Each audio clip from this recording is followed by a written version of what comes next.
Gloire à Jésus. On peut prendre place dans la présence de Dieu. Merci beaucoup la chorale. Que Dieu vous bénisse. Est-ce qu'on est content d'être dans la présence de Dieu? Ce matin, on continue avec notre merveilleux et beau sujet sur impacté par la puissance de Dieu. Vendredi, nous avons commencé ce sujet. J'ai comme l'obligation de revenir un peu sur le message de vendredi, vu que l'auditoire n'est pas tout à fait le même. Avant d'aller finir, Dieu est merveilleux. Chaque fois que je regarde ce que Dieu nous envoie comme thème, je dis, Dieu est merveilleux. Je bénis le Seigneur pour le pasteur qui écoute Dieu.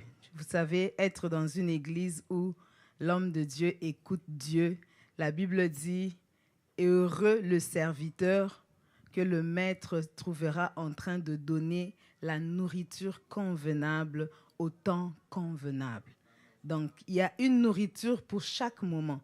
Nous bénissons le Seigneur pour son écoute au Saint-Esprit et nous bénissons aussi le Seigneur de nous permettre aussi d'embarquer dans ce chemin-là, de nous permettre de nous libérer la chair parce qu'il a confiance en nous que qu'est-ce qu'il a entendu, nous allons aussi le livrer aussi fidèlement qu'il l'a entendu parce qu'il croit que nous aussi, nous pouvons entendre de Dieu. Est-ce que nous pouvons bénir le Seigneur pour l'homme de Dieu? Je bénis le Seigneur pour vous qui êtes là, le peuple de Dieu, et pour tous les autres orateurs qui ont déjà commencé à parler. Papa Patrick a parlé, et pour les autres qui parleront encore sur ce sujet, que Dieu vous bénisse afin que vous continuiez à bénir le peuple de Dieu. Amen.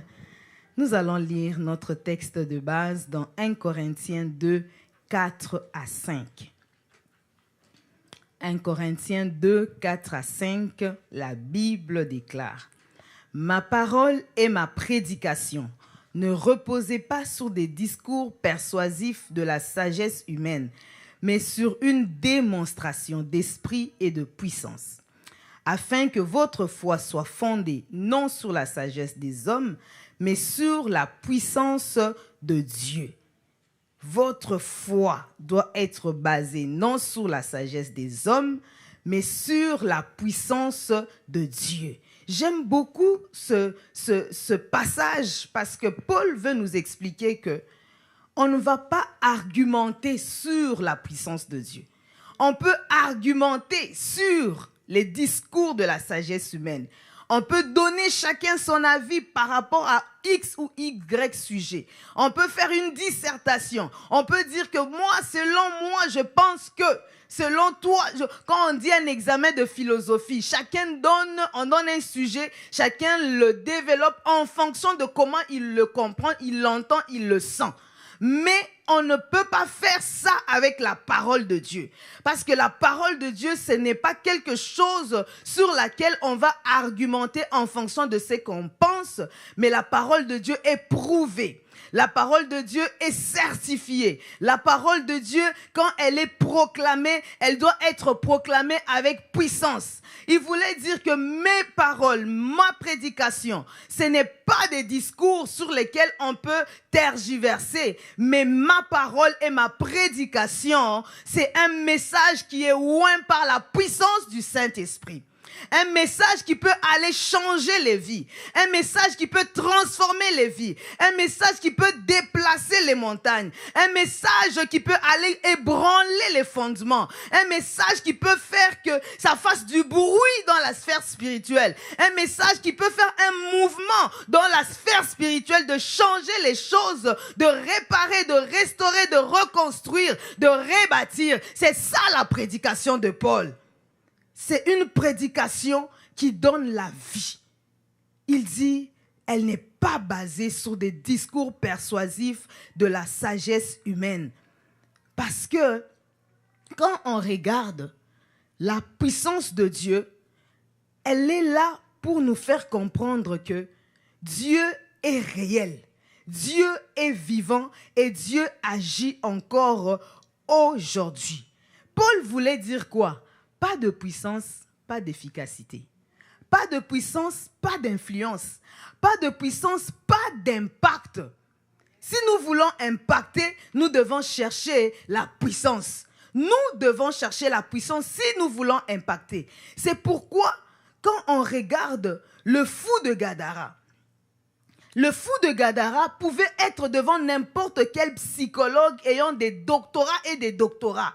Il pouvait utiliser toutes les méthodes étudiées pour parler, pour faire comprendre, pour faire raisonner ce fou de Gadara. Mais ça serait vain. Malgré ses doctorats, malgré ses diplômes, un psychiatre ne pouvait pas maîtriser le fou de Gadara. Il fallait la puissance de Dieu pour aller dire « tais-toi », pour aller chasser la légion. La légion ne peut pas sortir avec des discours persuasifs de la sagesse humaine.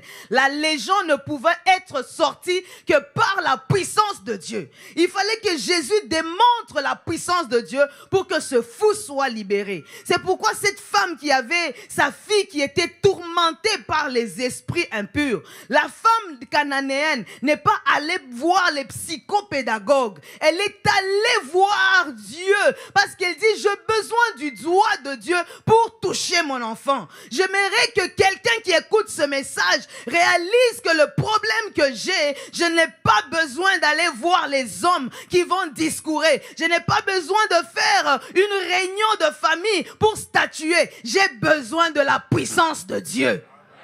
Les gens vont parler, discourir du matin au soir. Il n'y aura pas de solution. Vous allez faire appeler les gens. Écoutez, mon enfant, ça ne marche pas dans son mariage. Ceux qui étaient là le jour de la dot, essayez de libérer vos cœurs. Vous allez parler, mais ça ne va pas changer. Il faut que la puissance de Dieu puisse libérer quelque chose, puisse ébranler les forteresses qui sont en train de bloquer cette personne dans son mariage. Les discours des familles, des notables ne peuvent pas changer. Cette femme a dit, je veux le doigt de Dieu. La puissance qui est dans cet homme de Galilée peut délivrer ma fille du démon qui est en train de la tourmenter. Ce n'est pas un psychopédagogue, mais c'est la puissance de Dieu qui est là pour délivrer ma fille de ce qu'elle est en train de souffrir. La puissance est une force d'action. La puissance est la capacité d'agir et de produire des effets. Quand tu as la puissance, donc tu as le pouvoir d'action. C'est comme tu pèses lourd.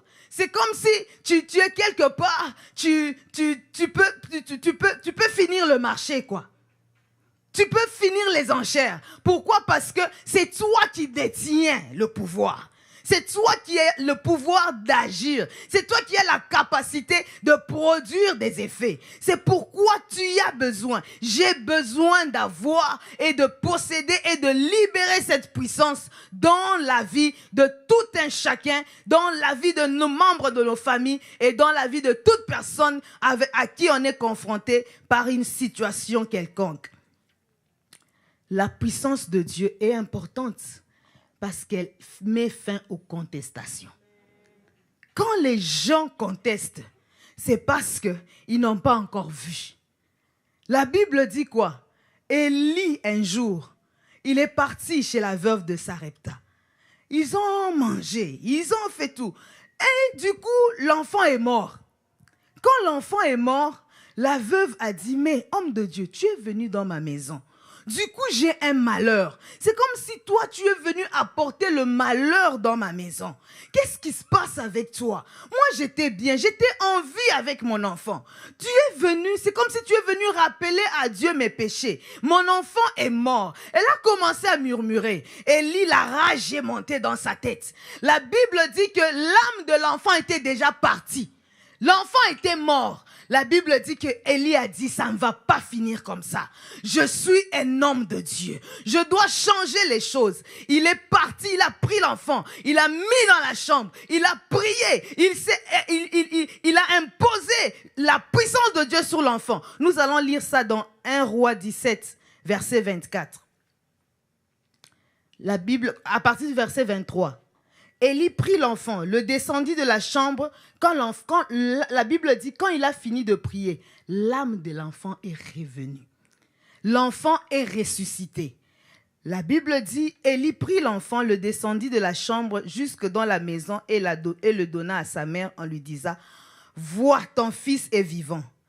Et ce qui m'étonne, la femme dit, alors à Élie, je reconnais maintenant. C'est seulement quand son enfant est ressuscité qu'elle a dit, je reconnais maintenant que tu es un homme de Dieu et que la parole de l'Éternel dans ta bouche est vraie. Pendant tout ce temps, Élie parlait. Élie parlait de Dieu. Mais ce jour-là, la femme a reconnu que la parole de Dieu dans ta bouche à toi, elle est vraie. Pourquoi? Parce qu'elle a vu. Elle a vu quelque chose que dans sa vie, elle ne pouvait pas voir. La puissance arrête les contestations. Vous savez, le Seigneur me faisait comprendre qu'il faut chercher la puissance. Les gens qui disent la femme ne peut pas prêcher, la femme ne peut pas faire ci. Écoute, il vient ici avec un AVC, paralysé complètement de la tête aux pieds. Hein? Il peut pas parler, il peut pas bouger, on l'a transporté. Et c'est une femme comme moi qui est là, qui lui dit lève-toi et marche. Il y aura encore contestation que la femme ne peut pas prêcher. La personne va contester, la personne ne va pas. Surtout moi, on va dire c'est une femme.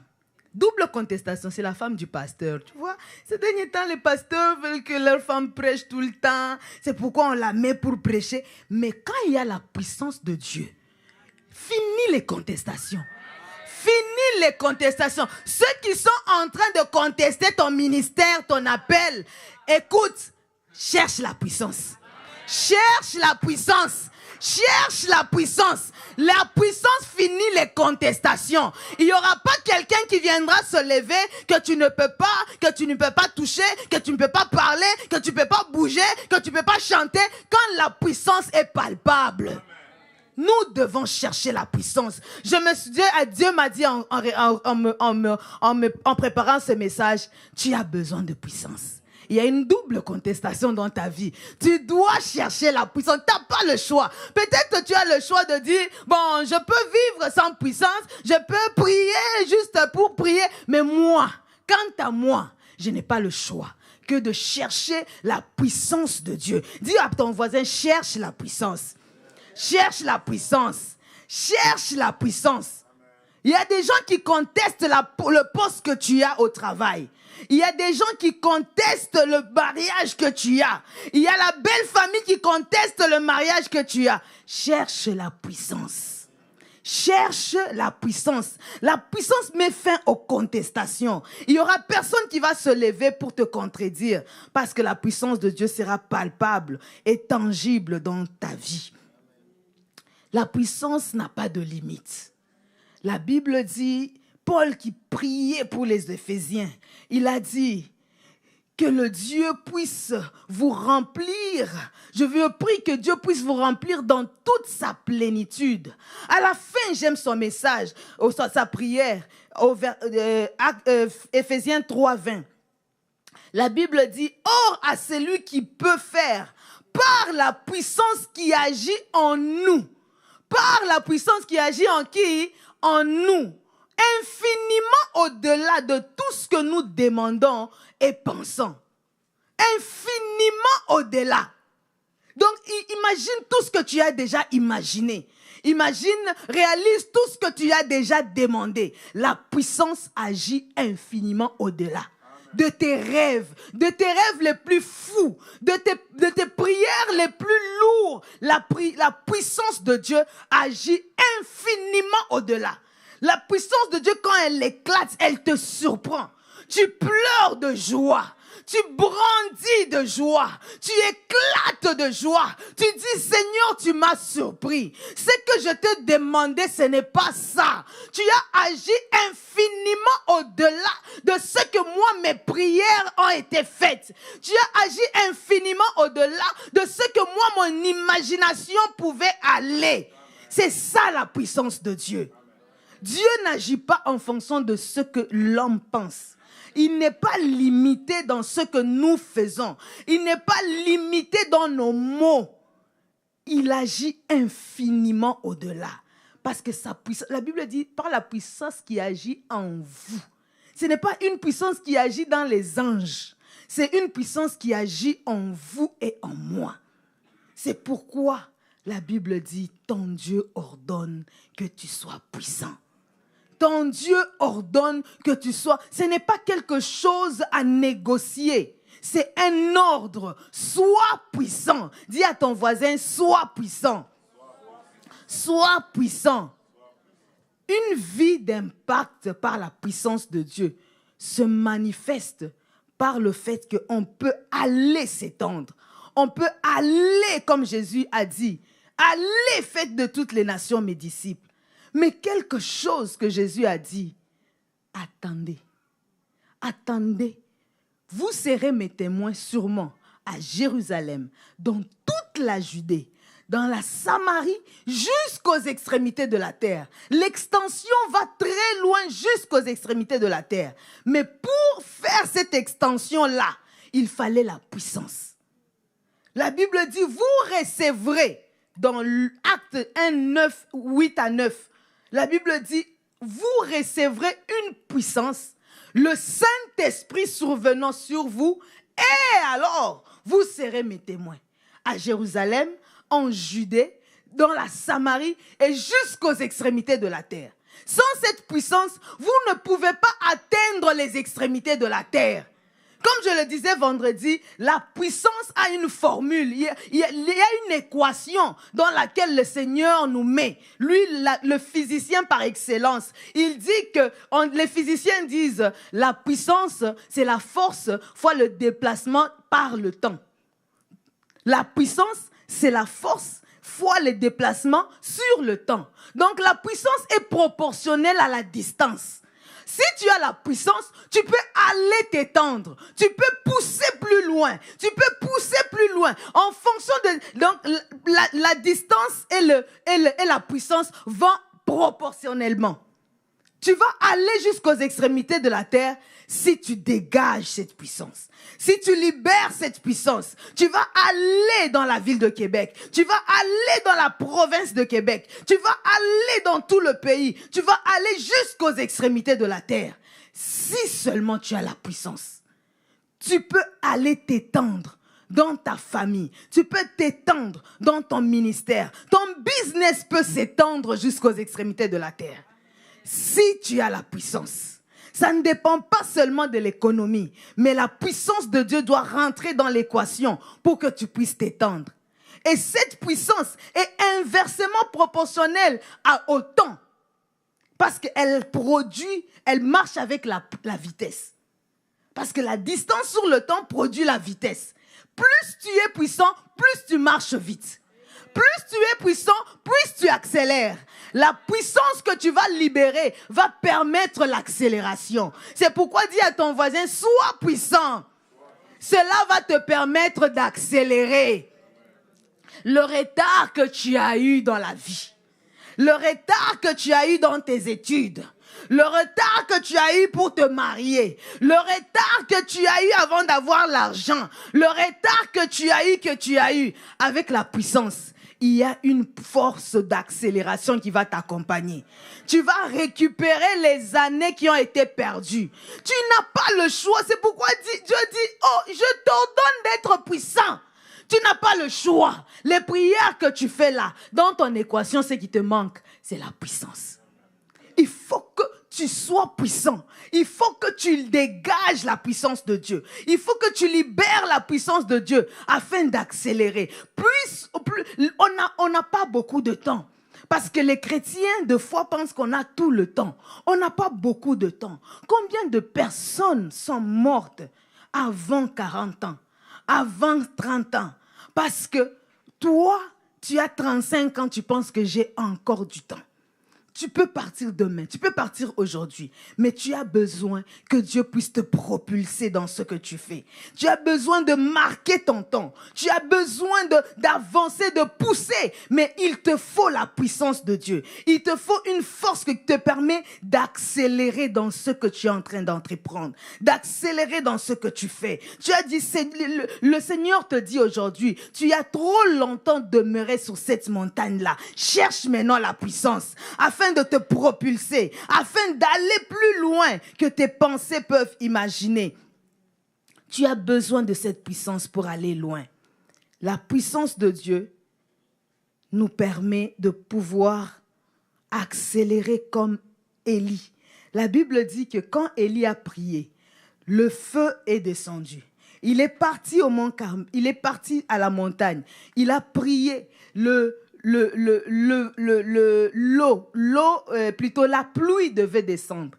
La Bible dit quand il a réalisé que la pluie est sur le point de descendre, il a dit à son serviteur, va dire au roi Akab qu'il puisse atteler ses chars et qu'il puisse partir parce que la pluie va descendre. Et maintenant, la Bible dit, le roi Akab a pris ses chars, il a commencé à partir. Mais ce que j'aime aussi, la Bible dit, 1 Roi 18, 46, la main de l'Éternel reposa sur Élie, qui noua sa ceinture et courut devant Akab jusqu'à l'entrée des Israël. Donc, là, on peut le voir, 1 Roi 18, 46, s'il vous plaît. La Bible dit que Élie, qui marchait, qui n'avait pas les chars, il a couru, il a atteint la ville avant le roi qui avait les chars. Vous comprenez un peu? La main de l'Éternel a saisi Élie pour qu'il puisse courir au point qu'il a eu la vitesse qui a pu dépasser celui qui avait les chars. Ne sois pas impressionné par ce que possèdent les autres. Ne sois pas intimidé par ce qui fait la force des autres. Cherche la puissance de Dieu. La puissance de Dieu va te permettre d'atteindre ce que les autres ont pris 50 ans pour réaliser. Toi, tu peux le réaliser en une année. Tu peux le réaliser en un mois parce que Dieu est capable de te saisir. Si la main de Dieu te saisit, si la puissance de Dieu tombe sur toi, tu peux aller atteindre plus vite que ce que les autres peuvent faire. La Bible dit non, les uns s'appuient sur leurs chevaux, les autres s'appuient sur leurs chars. Nous invoquons l'Éternel des armées, le Dieu de puissance. Il est capable de nous propulser. Il est capable de nous amener plus loin que ce que les forces de l'homme peuvent faire. N'envie pas les gens qui ont les capacités humaines. Cherche la puissance surnaturelle. Elle va te propulser comme Élie a été propulsé. Oh, Dieu a fait des choses merveilleuses pour nous. La Bible dit que les hommes, les prophètes qui ont prophétisé sur ces choses, sur la grâce qui nous avait été réservée, ont fait de ce salut l'objet de leur recherche, de leur investigation. Ils voulaient comprendre la gloire que Dieu avait réservée pour nous, la puissance que Dieu avait réservée pour nous. La Bible dit que Dieu leur a dit, ce n'est pas pour vous. Vous avez été dispensateur pour révéler, mais ces choses ont été réservées pour nous. C'est à nous que ces choses ont été réservées. C'est à nous, ce n'est pas à Élie. Élie a fait sa part et Élie a agi sans avoir cette dispensation. Mais maintenant, aujourd'hui, ton Dieu ordonne que tu sois puissant parce que tu n'as pas le choix sous la nouvelle dispensation. Chacun de nous doit avoir cette puissance. La Bible dit, je répandrai de mon esprit sur toute chair.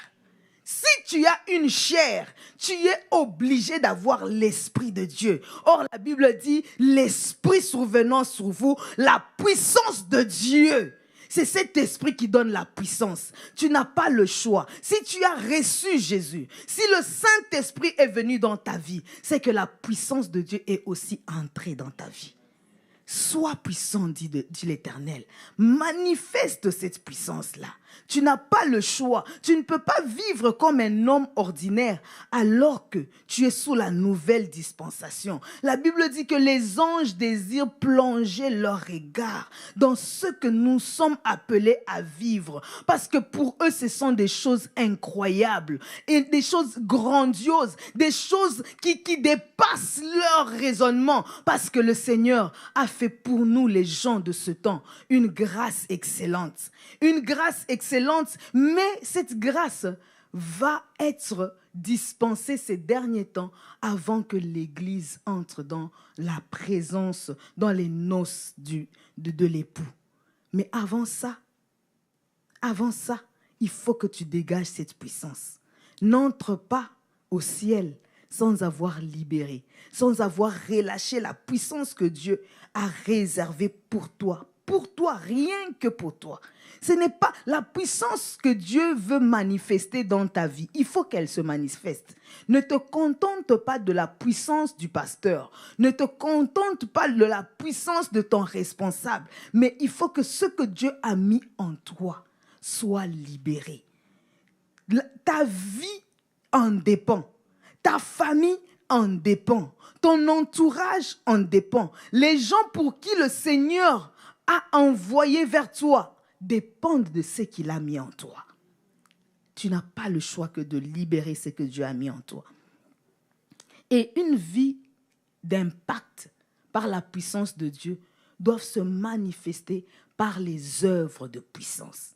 On ne peut pas que parler de puissance. On doit manifester les œuvres de puissance. Quand on dit « sois puissant », c'est que manifeste la puissance. La Bible dit que les disciples, dans Actes 10, 38, dans Hébreux 2, 4 plutôt, la Bible dit « Dieu appuyant leur témoignage par des signes, des prodiges et divers miracles et par les dons du Saint-Esprit distribués selon sa volonté. » Nous devons chercher à manifester ces choses. Tant que tu ne les as pas encore vues, cherche-les encore et encore. Tu dois dire « Seigneur, ça m'appartient ». Je dois manifester des signes. Je dois manifester. La puissance n'est pas muette. La puissance n'est pas invisible. La puissance se manifeste. Il y a des témoignages qui suivent la puissance de Dieu. Elle doit être accompagnée des témoignages, des signes. Elle doit être accompagnée des témoignages des prodiges. Elle doit être accompagnée des témoignages des miracles. Comme je vous disais vendredi, il y a une sœur qui m'a fait du bien. Et je me suis dit, alléluia, ça m'a fortifié. Dieu agit encore aujourd'hui. Ça m'a boosté pour prier encore, pour chercher Dieu, pour dire que ce que Dieu met en nous travaille, n'est pas muet. Pendant les 18 heures de prière, elle est venue. Elle n'est même pas de l'église. Elle est venue ici à l'église. On a prié avec elle. On a prié pendant les 18 heures. À la fin, juste avant la fin, elle est venue me voir. Elle avait une photo. Elle me dit, elles étaient à deux. L'une d'elles me dit, ça c'est mon père. J'aimerais que tu pries pour lui. Parce que il y a la folie qui a commencé. Il habite en France. Il y a la folie qui a commencé en lui. Il voit des choses, il dit des choses, il manifeste les signes de la folie. On ne sait plus quoi faire avec lui à l'hôpital. Prie pour mon père, parce que son père avait le même problème. Et presque à la même période, quand ces signes se sont manifestés, peu de temps après, il est mort. Son frère, à lui, avait le même problème. Il a manifesté les mêmes signes, peu de temps après, il est mort. Mais maintenant, c'est mon père qui est dans cette situation. On a prié ensemble, on s'est tenu la main, on a touché la photo, on a prié, on a déclaré. Je lui ai dit, même si on te dit quoi que ce soit, tu appelles en France, on te dit quoi que ce soit, déclare seulement ce que nous avons déclaré ici aujourd'hui. Après les 18 heures, on a fait il y a 2 semaines les 18 heures de prière. Cette semaine, elle m'écrit, elle me dit, elle était toute excitée. Elle me dit, Dieu a agi. Est-ce qu'on peut célébrer le Seigneur? Ça, c'est un témoignage qui m'a fait beaucoup de bien. Dieu a agi. Mon père va bien. On a fait des examens à l'hôpital. Scanner, INR de la tête, INR des oreilles, je ne sais pas moi de quoi, électroencéphalogramme. On a fait tous les examens. Tout va bien avec mon père. On a même fait l'examen de la thyroïde pour dire, peut-être il y a eu des hormones qui ont fait que ça a bougé. La thyroïde est intacte. Tout va bien avec mon père. Il est complètement guéri. Dieu agit encore aujourd'hui. Ce n'est pas un Dieu muet. La puissance de Dieu agit, elle se manifeste. Elle dit, mon père lui-même ne comprend pas. Il dit, Dieu a agi. Dieu a agi. Il m'a envoyé exactement le message que son père lui a transmis. Elle me l'a transmis. Elle a dit, elle était trop heureuse. Maintenant, quand je vois ses statuts maintenant, elle est comme quelqu'un qui a la folie. Elle est tellement heureuse parce que Dieu a libéré son père. Quelqu'un comme ça peut encore douter de Dieu. Elle a vu son père aller prendre le chemin, le cycle de la famille. Mais la puissance de Dieu l'a sorti de là. Est-ce qu'on peut célébrer le Saint-Esprit? Robo Shikerablo Saka. Yere blessé. Oh, le Saint-Esprit agit encore aujourd'hui. Quel est ton problème? Quel est ton problème que la puissance de Dieu ne peut pas résoudre? La puissance de Dieu est capable d'aller ébranler les forteresses des familles. Dieu est capable encore aujourd'hui. Rabo Saka. Vous savez comment Dieu a oint du Saint-Esprit Jésus de Nazareth. Il allait de lieu en lieu. Il gagnait en distance parce qu'il a été rempli de l'Esprit Saint. Et il faisait du bien partout où il allait. Il guérissait tous ceux qui étaient sous l'emprise du diable. C'est ce que la puissance de Dieu fait. C'est quelle emprise que tu as aujourd'hui? C'est sous quelle emprise que ta famille se porte aujourd'hui? La puissance de Dieu est capable de vous libérer. La puissance de Dieu est capable de vous libérer. La puissance de Dieu est capable de vous libérer. Elle n'est pas muette. Elle agit encore aujourd'hui. La puissance de Dieu est là pour te rappeler que ta vie doit être un témoignage, une preuve que Jésus-Christ est ressuscité. Il n'est pas resté dans la tombe. Cette puissance qui a ressuscité, qui a arraché Christ de la tombe, malgré toute l'armée des démons mandatés à s'assurer qu'il va demeurer là. Les démons ont eu la foudre sur le visage. Il est ressuscité. Ils sont allés regarder dans la tombe, il n'est plus là. Moi, je me dis toujours, ce jour-là, il n'y avait pas quelqu'un de possédé sur la terre. Parce que le diable devait prendre toute son armée et concentrer ça sur la tombe de Jésus pour s'assurer que cet homme-là, il ne va pas ressusciter. Mais la foudre est tombée. Il est ressuscité. Il est ressuscité. Et c'est cette même puissance, sans moins ni plus, la même puissance qui a ressuscité Jésus-Christ d'entre les morts et a défié toute l'armée des ténèbres. C'est cette puissance qui est disponible pour toi aujourd'hui. C'est pourquoi la Bible dit les anges désirent plonger leur regard pour dire qu'est-ce qu'ils vont faire avec ça. Qu'est-ce qu'ils vont faire avec cette puissance? Comment ils vont libérer? Comment? C'est trop grand, c'est trop fort. Comment ils vont relâcher sur la terre cette puissance-là? Et toi, qu'est-ce que tu en fais? Tu es en train de languir après l'histoire d'Élie. Tu es en train de languir après l'histoire de Paul. Oh, Rabosa. Quand Paul, lui, on a dit que c'est un prisonnier faible. Il a échappé du naufrage. Il est là, assis, devant le feu. Du coup, pouf, il y a une vipère à son bras. Les gens ont dit, toi, c'est un homme maudit. Je vous avais dit quoi? Les prisonniers là sont souvent des malfaiteurs, des tueurs en série, des violeurs. Voilà, il a échappé au naufrage, mais le ciel a décidé de le tuer. Il a fait juste pia. La vipère est tombée. La puissance de Dieu dans la main de Paul ne pouvait pas supporter cette vipère détruire toute une destinée. La puissance de Dieu ne permettra pas que ta destinée soit détruite. La puissance de Dieu ne permettra pas que ta destinée soit détruite. La Bible dit, ils changèrent d'avis. Ils changèrent d'avis. C'est pourquoi j'ai dit, ça annule les contestations. Quand on te conteste là, manifeste Dieu. Sois puissant seulement. Sois seulement puissant. Tu n'as pas besoin de te battre, de lancer des choses sur les réseaux sociaux. Sois puissant. C'est tout ce qu'il te faut.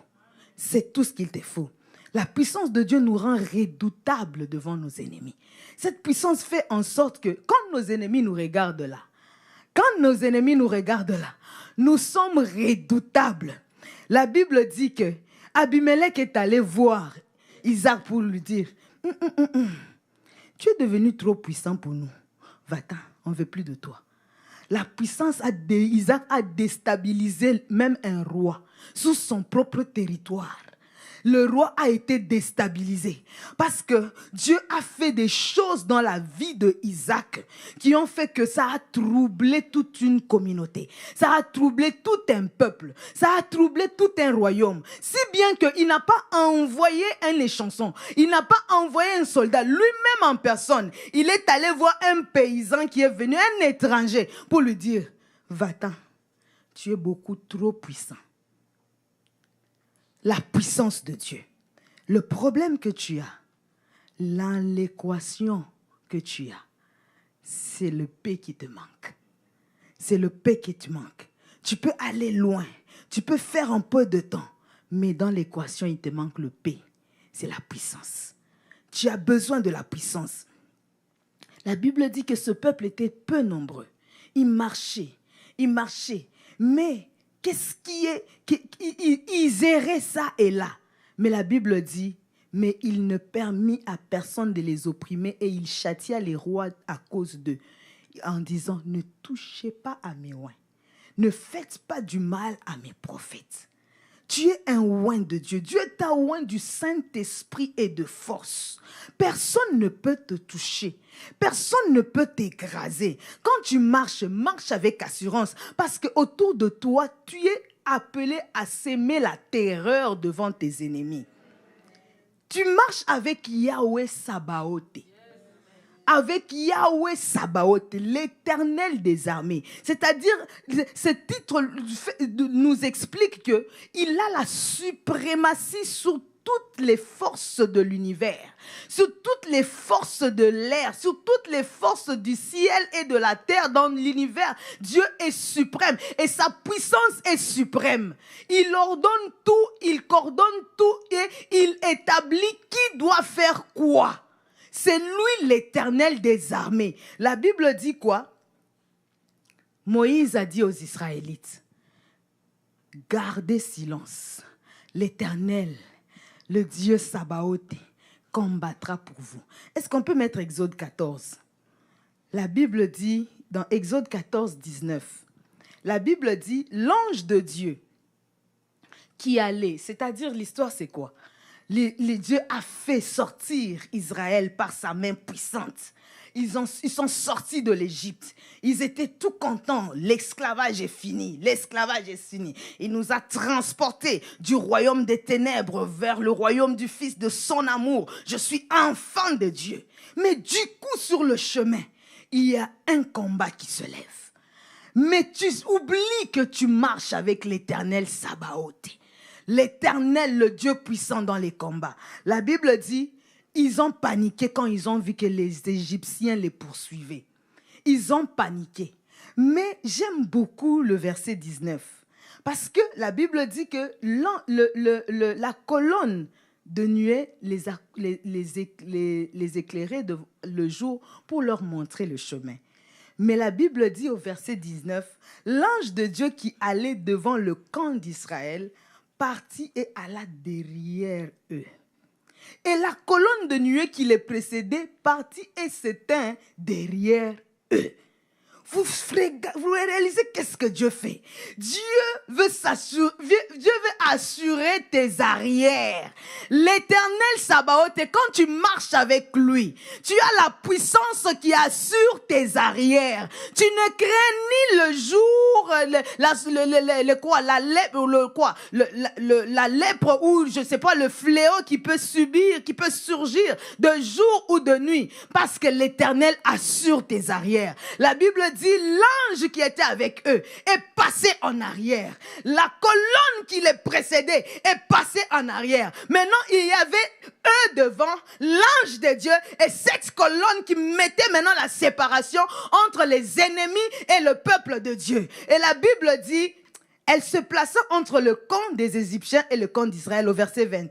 La Bible dit, cette nuée était ténébreuse d'un côté et de l'autre elle éclairait. Est-ce que vous pouvez réaliser ça? Dieu a troublé le camp des ennemis. La même nuée, donc l'Éternel des armées, tout ce qui est dans les ciels, sur la terre, tout ce qui est dans l'univers appartient à son armée.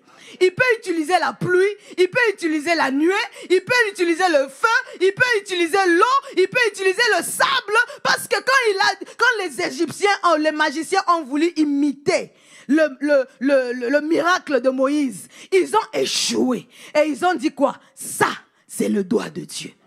Le doigt de Dieu, on ne limite pas. Le doigt de Dieu agit quand il veut, utilise ce qu'il veut, comme il veut.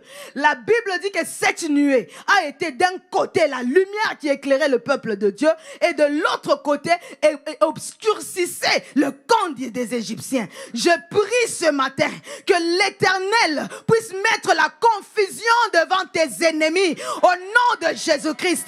Que le Dieu Sabaoth se tienne entre toi et tes ennemis au nom de Jésus-Christ. Tu vas avancer, tu vas atteindre ta destinée. Personne ne te poursuivra pour aller t'attaquer en arrière, parce que l'Éternel des armées va t'éclairer et de l'autre côté, il va mettre la confusion devant tes ennemis au nom puissant de Jésus-Christ. L'Éternel Sabaoth. Personne ne peut t'arrêter dans ta destinée. Pour eux, ils disaient, mais on va aller dans la terre promise. Mais maintenant, c'est comment on va encore arriver? Les sorciers de ma famille s'élèvent. Les maris de nuit s'élèvent. Les puissances des ténèbres s'élèvent. Comment je vais vivre? Le prophète Jogras m'avait dit que quand le prophète Franck est venu, il a même confirmé que comment la prophétie va se réaliser. Garde silence. L'Éternel combattra pour toi. Il va s'assurer que ce qui sort de sa bouche, il va l'accomplir. Ce qu'il dit, ne le fera-t-il pas? Ce qu'il dit, ne le fera-t-il pas? Il a dit à Sarah, y a-t-il quelque chose qui soit impossible devant le Seigneur? Il n'y a rien qui soit impossible devant le Seigneur. Même l'armée, les chars des Égyptiens ne peuvent rien contre celui que l'Éternel a choisi pour atteindre une destinée. La Bible dit, Moïse étendit sa main sur l'eau. L'eau s'est séparée. La Bible dit quoi? Au verset 21. Et l'Éternel refoula la mer par un vent d'Orient qui souffla avec impétuosité. Il y a des mots dans la Bible. Qui souffla avec impétuosité toute la nuit. Il mit la mer à sec et les eaux se fondirent. Ça, c'est le doigt de Dieu. Le doigt de Dieu. La Bible dit que l'Éternel a soufflé un vent impétueux. La Bible dit que quand on parle du vent, c'est le souffle de Dieu. Le roi de Dieu. Quand ça souffle, ça met fin à tous les désordres.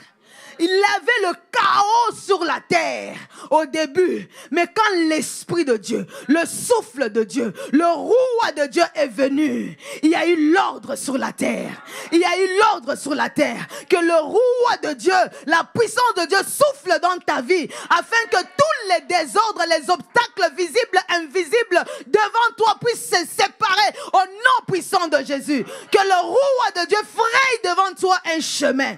La Bible dit que quand il y a eu le déluge sur la terre, le roi de Dieu a frappé et l'eau a fait foup. Il y a eu le calme. Que le Dieu Tout-Puissant assure le calme dans ta vie. Que le désordre qui est dans ta vie soit poussé par le roi de Dieu et qu'un chemin soit frayé devant toi. Soit frayé devant toi au nom puissant de Jésus-Christ. Que le roi de Dieu souffle dans ta vie au nom puissant de Jésus. Les enfants d'Israël sont rentrés. Au verset 24, la Bible dit, quand les pharaons ont vu que, on peut avancer. La Bible dit, à la veille du matin, au verset 24, l'Éternel de la colonne de feu et de nuée. Sabaoth, regarde, il utilise tout. Il peut tout utiliser. Quand tu regardes, tu dis, qu'est-ce qu'il va faire? Je n'ai pas de bâton, je n'ai pas d'armes, je n'ai pas d'échange. Lui là, il peut utiliser même les fleurs pour confondre tes ennemis. Tout lui appartient. Il est l'Éternel Sabaoth. Il contrôle l'armée céleste et terrestre dans tout l'univers. Il utilise quand il veut, ce qu'il veut, où il veut. La Bible dit, l'Éternel de la colonne de feu regarda le camp des Égyptiens et mit le désordre dans les camps des Égyptiens. Qu'est-ce qu'il a fait? Il ôta les roues de leurs chars et il les rendit la marche difficile. Que Dieu puisse dépouiller tes ennemis, leur force, que ça soit écrasé au nom de Jésus. Que leur marche soit difficile. Que ceux qui te poursuivent même dans tes rêves là, que leur marche soit difficile au nom de Jésus-Christ. Ils ne t'atteindront jamais. D'abord, ils sont dans l'obscurité et Dieu va détruire leurs chars. Il va ôter leurs roues et leur marche sera difficile. Ils ne pourront pas t'atteindre, même quand tu dors dans ton inconscience, au nom de Jésus-Christ. Leur marche devint difficile. Les Égyptiens dirent alors, fuyons les camps devant l'Israël, car l'Éternel combat contre lui, combat pour lui contre les Égyptiens. Que tes ennemis fuient devant toi. La puissance de Dieu fait fuir les ennemis. Ce n'est pas toi qui vas fuir, mais ce sont les sorciers qui vont fuir. Ce sont les sorciers qui vont fuir. C'est à eux de fuir. Ce n'est pas à toi de fuir. Toi, tu dois marcher pour atteindre ta destinée au nom de Jésus. Tu ne dois pas abandonner tes rêves. Tu ne vas pas abandonner ton ministère. Tu ne vas pas abandonner ton mariage. Tu ne vas pas abandonner ton business. Tu ne vas pas abandonner tes études. Tu ne vas pas abandonner ton fiancé. Tu ne vas pas abandonner. Tu ne vas pas abandonner. Tu vas poursuivre et atteindre tes objectifs. C'est à eux de fuir. Ce n'est pas à toi de fuir. Au nom de Jésus. Parce que la puissance de Dieu agit dans ta vie. Nous avons aussi dit que la puissance de Dieu nous donne la quantité. On peut donner juste les versets, on peut aller les lire. Nous avons aussi vu que la puissance de Dieu nous permet de gouverner aussi. De gouverner, d'avoir le pouvoir, comme Joseph a pu établir son pouvoir sur les nations. Et pour finir aujourd'hui, nous allons voir que la puissance de Dieu, elle doit se manifester. Et la manifestation de la puissance de Dieu réside dans la bouche. La Bible dit quoi? Ton Dieu ordonne que tu sois puissant. C'est que il ne te dit pas d'implorer que tu sois puissant. Il dit sois-le. Manifeste-le. Cette puissance est en toi. Mais c'est à toi de la libérer. C'est à toi de la manifester. C'est à toi de la dégager devant les situations. Eux, ils sont restés dans la chambre haute pour attendre la puissance, pour recevoir la puissance. Mais on nous a parlé le dimanche passé que devant le paralytique, ils ont dit quoi? Lève-toi et marche. C'est dans la bouche que réside la puissance. Tu dois ordonner, tu dois commander, tu dois parler. Une bouche fermée est une destinée qui est appelée à mourir. Tu vas détruire la destinée, ta propre destinée, la destinée de ta famille, la destinée de ton église, parce que ta bouche reste fermée. La puissance en toi doit être relâchée par la foi. La foi pour demander et recevoir la puissance, c'est une chose. La foi pour relâcher la puissance, c'en est une autre.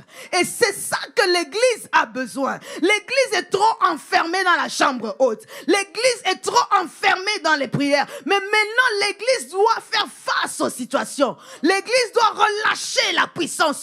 Tu vas dire, Seigneur, je veux avoir la foi pour relâcher. Et la foi pour relâcher, c'est oser.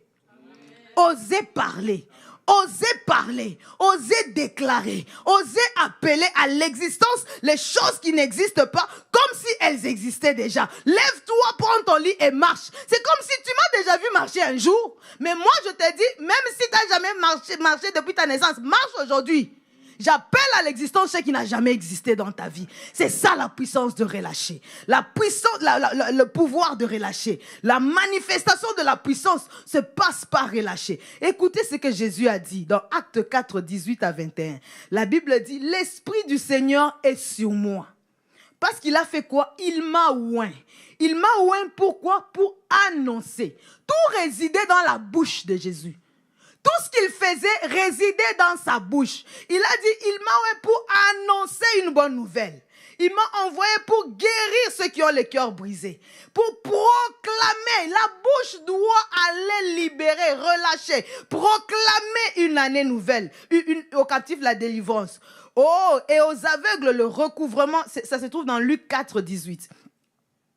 pour proclamer aux captifs la délivrance et aux aveugles le recouvrement de la vue, pour renvoyer. Il faut ordonner que ceux qui sont opprimés soient libérés. Relâchez-les, relâchez-les, relâchez-les. Et pour publier. Donc on voit que les verbes que Jésus conjugue là, à cause de l'onction et de la puissance du Saint-Esprit qui repose sur sa vie, résident dans la bouche.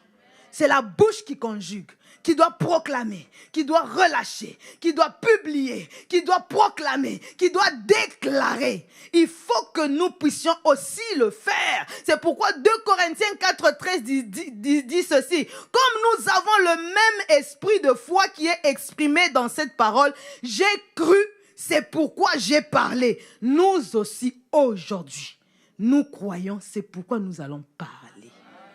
Nous allons parler. Nous allons parler. Comme Dieu a dit à Ézéchiel, fils de l'homme, ces ossements pourraient-ils revivre? Il dit, ah Seigneur, ne me mets pas dans des problèmes, mais moi je ne sais pas. Hein. C'est toi qui le sais. Il dit, écoute, n'aie pas peur. J'ai mis quelque chose en toi qui fera que ces ossements puissent vivre. Et la chose était dans la bouche du prophète. La Bible dit que Jésus-Christ lui a dit quoi? Ézéchiel 17 et 37 plutôt, au verset 1. L'Éternel m'amena par son esprit et me déposa au milieu d'une vallée pleine d'ossements. Il me fit promener sur eux tous. Et il me fit promener sur eux en tous sens et je constatai que... Est-ce qu'on peut aller dans Ézéchiel 37? On lit ensemble, s'il vous plaît, on va finir. Il me fit promener sur eux en tous sens et je constatai que ces ossements étaient innombrables sur toute l'étendue de la vallée et qu'ils étaient totalement desséchés. Totalement desséchés. Que l'Esprit de Dieu te fasse un peu promener dans ta vie. Que l'Esprit de Dieu te fasse un peu promener dans ta famille. Que l'Esprit de Dieu te fasse un peu promener dans ton compte en banque.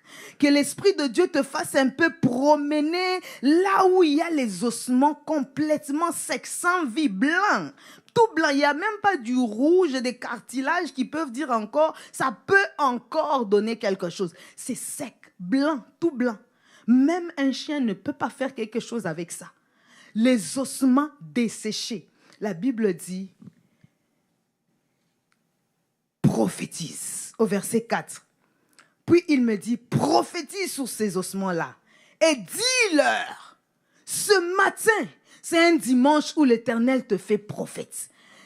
Il a dit, je répandrai de mon esprit et vos fils et vos filles prophétiseront. C'est le temps même là, c'est aujourd'hui. Quand Jésus-Christ a lu l'Esprit du Seigneur m'a oint pour annoncer et tout, qu'est-ce qu'il a dit à la fin? Aujourd'hui, cette parole de l'Écriture s'est accomplie. Pour Dieu, c'est aujourd'hui, ce n'est pas demain. C'est aujourd'hui que les choses se font. Aujourd'hui où tu entends. Aujourd'hui où cette parole frappe ton esprit. C'est aujourd'hui que tu dois parler. C'est aujourd'hui que cette parole doit s'accomplir. C'est aujourd'hui que tu vas prophétiser. La Bible dit, il faut parle aux ossements desséchés. Premièrement, il y a eu 2 phases. Hein. La première phase, il a dit, parle aux ossements desséchés. Dis-leur quoi? Voici, je vous déclare le Seigneur, voici ce que déclare le Seigneur l'Éternel. Je vais faire venir en vous l'esprit. Vous revivrez. Je mettrai sur vous des nerfs. Je vous revêtirai de chair. Je vous recouvrirai de peau. Je mettrai en vous l'esprit et vous revivrez. Tu dois parler. Tu dois dire aux choses qui ne marchent pas, que vous allez marcher. Tu dois dire à la montagne, ôte-toi de là, va te jeter dans la mer. C'est toi qui parles, c'est toi qui ordonnes. L'Éternel te donne un chèque en blanc. C'est à toi maintenant d'écrire ce que tu veux, le montant que tu veux. En fonction de ta bouche, la vie et la mort sont au pouvoir de la langue. En fonction de ce que tu vas déclarer, c'est ce qui sera relâché. La banque céleste est au rabais aujourd'hui. On veut te libérer tout ce que tu vas écrire sur ton chèque. Qu'est-ce que tu vas... Il agit encore infiniment au-delà. Donc, n'aie pas pitié de Dieu. Les écluses sont ouvertes pour que ce que tu vas déclarer, c'est ce qui va s'accomplir. Et puis, il a dit, tu vas prophétiser sur les eaux et tu vas prophétiser aussi sur l'esprit. Que l'esprit souffle, qui est la vie. Tu vas ordonner à ce que les ossements desséchés vivent et que l'esprit rentre. Que le roi de Dieu souffle des 4 vents, que le roi de Dieu ramène les os, les tibus, le cubitus, le fémur, l'humérus, là où ils sont éparpillés. Tes biens, tes richesses, ton bonheur, ta joie, ta paix, là où ils sont éparpillés, que le vent de Dieu souffle et les ramène sur toi. Au nom de Jésus, est-ce qu'on peut se lever pour prier? Commence à prier, commence à ordonner, commence à déclarer aux ossements desséchés. C'est un temps crucial. C'est un temps crucial où le ciel est ouvert pour toi. C'est un temps crucial où l'Éternel fait de toi prophète de ta vie et prophète de ta maison. C'est un temps crucial où tu dois parler, où tu dois ordonner, où tu dois relâcher, où tu dois relâcher la puissance. Tu as beaucoup prié pour chercher la puissance. Maintenant relâche, relâche, relâche. Dieu te donne même le pouvoir d'ordonner à l'esprit de souffler, de souffler, de souffler. Dis, roi de Dieu souffle, roi de Dieu souffle, roi de Dieu souffle, roi de Dieu souffle, roi de Dieu souffle. Rebrose que rabrosaka, yandere que la blosaka bashanda, represo que rabrosa bashinda rabakense, lanzokete prere que rabrosaka bashanda, irangela bloso koboshinda rabosaka, yere que la bosaka bashanda. On n'a pas beaucoup de temps. Laisse que ta voix se lève comme un prophète pour appeler la vie sur les ossements desséchés, afin qu'ils viennent. Que l'Esprit de Dieu souffle sur eux. Que l'Esprit de Dieu souffle sur eux. Que l'Esprit de Dieu souffle sur eux. Que l'Esprit de Dieu souffle sur eux. Reprose que rabrosaka. Blesse que yamare que rabrosa. Blessa, blessa, blessa. Que l'Esprit de Dieu souffle sur l'Église. Que l'Esprit de Dieu amène à l'Église tout ce qui appartient à l'Église. Que l'Esprit de Dieu, Rabosaka, reploque Rabobaba Shinda Rabasanta, Urabaseke Rabosa, maladie, au nom de Jésus, laisse place à la guérison. Au nom puissant de Jésus, au nom puissant de Jésus, au nom puissant de Jésus, j'appelle le bonheur de mon frère. J'appelle la richesse de ma soeur. J'appelle le bonheur de mon frère. J'appelle la richesse de mon frère. J'appelle tout ce qui t'appartient à venir te trouver. Que le roi de Dieu ramène des 4 vents ce qui t'a été volé, ce qui a été éparpillé, ce que l'ennemi a pris. Que cela revienne à toi. Ebrose que rabosa.